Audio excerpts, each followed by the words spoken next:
On est bien là, non? Comment ça va YouTube? Je suis contente d'être là. Pourquoi je fais cet accent? C'est interdit. Interdit par la loi. Salut toi, c'est Lise Francis. Je suis hyper contente de te retrouver pour une vidéo Do It Yourself qui va te permettre de raconter une histoire à ta sauce. Ton histoire, ta vision, ta destinée. Non, c'est peut-être pas obligé d'être aussi intense. On va fabriquer ensemble un flipbook. Pardon, c'est pour moi. Allez, c'est vous, allez. Oh, c'est pour la bonne cause, hein. Ah, bah là, on est bien. C'est vrai qu'on est bien, là, bien fait. Peut-être que t'es derrière ton écran et tu te dis « Ouais, c'est parti, je suis hyper chaude !» Mais c'est quoi un flipbook? Un flipbook, c'est un livre qui est composé de plusieurs images ou plusieurs dessins. Quand tu feuillettes les pages, ça anime les images et raconte une histoire. En gros, ça reprend le principe du cinéma qui découpe une seconde en 24 images. Parfois, ça peut être 25 aussi, ça dépend. Les flipbooks traditionnels sont plutôt dessinés, mais tout le monde n'aime pas ou n'ose pas dessiner. Pour ne laisser personne sur le trottoir direction Do It Yourself Town, je vais te montrer aujourd'hui comment réaliser un flipbook de manière simple avec ton smartphone, une application d'impression de qualité et un peu d'imagination. D'ailleurs, au passage, cette vidéo, c'est ma première vidéo sponsorisée et c'est LalaLab, un service d'impression de photos de haute qualité qui est mon partenaire particulier. D'ailleurs, j'ai même un code promo à te proposer.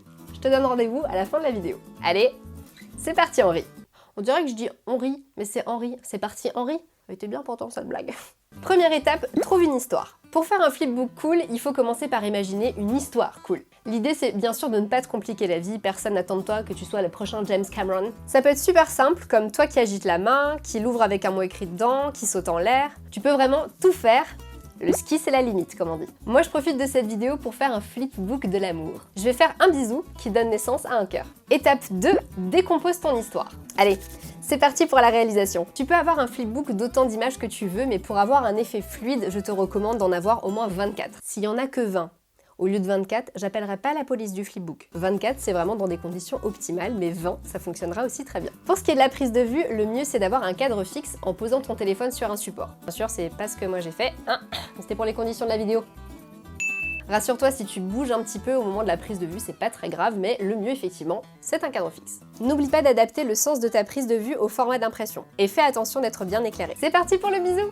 Pour ça, je vais me cadrer et maintenir mon déclencheur photo enfoncé. Sur la plupart des smartphones, c'est comme ça que tu fais une prise de vue en continu, ou le fameux mode rafale, c'est-à-dire qu'il prend plein de photos à la suite. Réalise ton action en prenant ton temps. Si tu vas trop vite, le risque c'est que le mouvement ne soit pas fluide et que le rendu soit flou. Mon téléphone, il a pas une bonne résolution au niveau de la caméra selfie, donc j'ai dû le faire à l'ancienne, mais si toi t'as une bonne résolution, tu peux carrément te cadrer avec ton mode selfie, ce sera beaucoup plus facile. Et voilà, ta prise de vue est déjà terminée. Tu peux aussi utiliser la technique du stop motion qui consiste à faire photo par photo en déplaçant au fur et à mesure les éléments. Un peu comme pour mon générique. Si par exemple je veux faire fleurir un cœur dans un pot de terre, je dois d'abord faire une photo du pot de terre, sans rien, puis au fur et à mesure faire sortir le cœur. Ça prend un peu de temps, mais le résultat est vraiment cool. Les photos sont faites, je vais pouvoir les envoyer à l'impression. Pour ce faire, j'utilise directement l'application LalaLab, ou alors j'aurais pu aller sur leur site internet, mais j'aime bien, tu vois, prise de vue sur téléphone, impression sur téléphone, bim bam boum. Moi j'ai choisi le format mini vintage parce que je trouve qu'il se prête parfaitement au format flipbook et que j'aime bien son rendu brillant. Mais j'aurais aussi pu choisir un autre format, comme par exemple le vintage qui est carré. Tu peux y aller à fond sur la personnalisation en choisissant par exemple un fond de couleur ou des motifs. Et si t'as peur de t'embrouiller dans l'ordre des photos, tu peux toujours utiliser l'outil texte pour les numéroter. Étape 4, assemble ton flipbook. Une fois mes photos réceptionnées, il ne me reste plus qu'à passer à l'assemblage. Et ce qui est chouette, c'est que ça te permet de personnaliser ton œuvre encore jusqu'au bout. Je suis trop contente de les voir en vrai. J'aime trop parce que j'ai vraiment l'air hyper perturbée par ce cœur. Regarde, c'est mon cœur. C'est mon cœur qui sort de terre. Hâte de voir ce que ça va donner au moment où ça va flipper. Alors il y a plusieurs façons d'assembler un flipbook, moi je vais t'en montrer deux. La première c'est avec des attaches parisiennes, donc tu vois ça ressemble à ça, et tu peux venir hop, séparer, comme ça va venir fixer tes photos. Donc là tu vois ce que j'ai fait, c'est que j'ai mis un repère à 1,5 de ce bord et un repère à 1,5 de celui-ci, et après j'ai fait un petit coup de poinçon. Et je continue comme ça pour tout le temps. Wouh! C'est sûr que c'est un petit peu plus long, mais ce que j'aime bien, c'est que ça te permet vraiment de personnaliser tout et de lui donner un aspect beaucoup plus livre. J'ai fini de faire les trous pour les attaches parisiennes. Et maintenant, ce que je vais faire, c'est que je vais profiter de cette personnalisation pour pouvoir lui ajouter une couverture. Et pour le clin d'œil, j'ai repris exactement le même papier dans lequel j'avais découpé le cœur qui a servi à faire les photos. Du coup, ce que j'ai fait, c'est que pour la couverture, j'ai pris le format du mini vintage. Une première fois. J'ai ajouté l'épaisseur de mon tas de photos, donc ça fait à peu près 1 cm au niveau de la tranche, juste là. Et après, j'ai encore une fois reporté la valeur d'une photo. Allez, on découpe la couverture. Je vais préformer ma couverture, donc je vais plier au niveau de mes repères de la tranche. ici et là. Et je vais vérifier qu'elle est de la bonne taille, c'est quand même mieux. Donc tu n'es pas obligé de les préassembler, c'est juste que je voulais vérifier que tout rentrait bien, puisqu'il y a toujours un petit décalage d'un trou à l'autre entre les différentes photos. Et après, tu ne sais plus comment l'enlever. Alors, est-ce que ça rentre bien? Bah, ça m'a l'air nickel. Je vais venir également rajouter des trous ici pour pouvoir passer les attaches parisiennes et fermer mon livre. Encore une fois, on n'est pas sûr de l'exactitude, hein. On n'est pas en cours de maths, là, hein. Tu fais attention à tes petits doigts si tu utilises des pinceaux, hein. J'ai dit des pinçons, je veux dire des poinçons, mais tu fais attention. Si tu utilises des poinçons, des pinçons, ce que tu veux, tu fais attention à tes doigts. Bon, eh ben c'est parti pour l'assemblage final.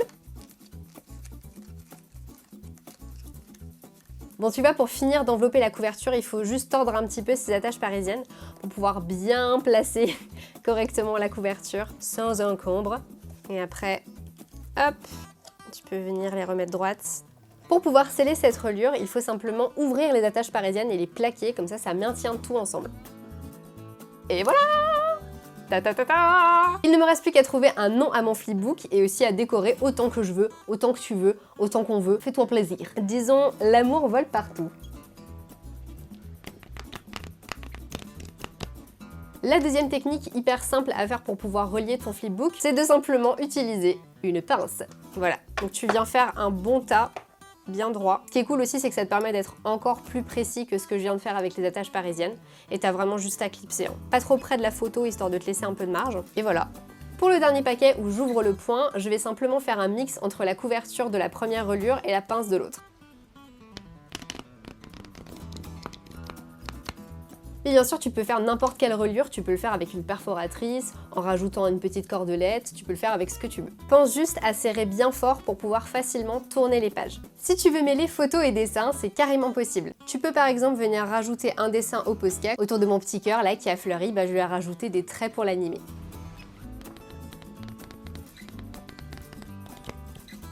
Comme d'habitude, les possibilités sont infinies et la technique est simple. Et je trouve que envoyer des photos et particulièrement un flipbook à quelqu'un, ça fait toujours plaisir parce que ça permet de lui dire ouais, en cas de coup dur, je pense à toi, je t'aime, voilà. Spread the love, baby, c'est ça que j'aime bien, tu vois. Partager l'amour, dire aux gens qu'on les aime, c'est cool. Si toi aussi tu veux réaliser ton flipbook ou imprimer des photos ou autre chose, je te propose un code promo ici qui s'affiche à l'écran et qui te permettra d'avoir moins 30% sur ta première commande Lalab. De rien, merci Lalab parce que moi voilà. J'espère que cette vidéo t'a amusé, qu'elle t'a donné plein d'idées. Si c'est le cas, abonne-toi à ma chaîne parce que tu vas avoir plein d'inspiration par ici. N'oublie pas de lâcher un petit pouce en l'air.